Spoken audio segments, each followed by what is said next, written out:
சேலம் மாவட்டம் எடப்பாடி வட்டம் தாதாபுரம் கிராமம். தாதாபுரம் பாத யாத்திரை பக்தர்களோ இவர்கள் முன்னோர்கள் காலத்தில் இருந்து பழனி முருகப்பெருமானுக்கு காவடி மாதத்தில் வரும் தைப்பூசத்தினை சிறப்பாக வழிபட்டு வந்து கொண்டிருக்கிறார்கள். இந்த வருடமும் தாதாபுரம் பாத யாத்திரை பக்தர்களோ பழனிக்கு செல்ல இருப்பதால் காவடியினை அலங்காரம் செய்து பூஜை செய்து வழிபட்டு பின்பு மாலை அணியும் பக்தர்கள் மாலை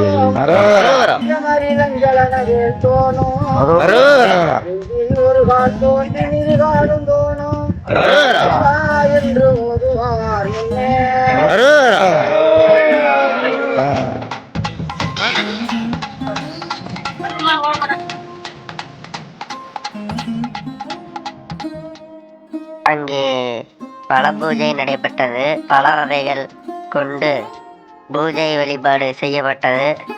குழந்தைகளுக்கு பெயர் சூட்டும் விழாவும் நடைபெற்றது.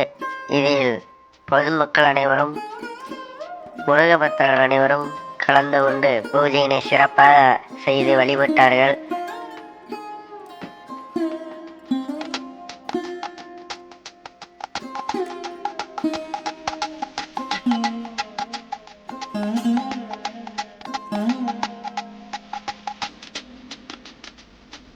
பாத யாத்திரை பக்தர்களோ அனைவரும் இவர்கள் முன்னோர்கள் காலத்தில் இருந்து தவறாமல் பழனி முருகனுக்கு காவடி சுமந்து நேர்த்தி கடனை செலுத்தி கொண்டு வந்து கொண்டிருக்கிறார்கள்.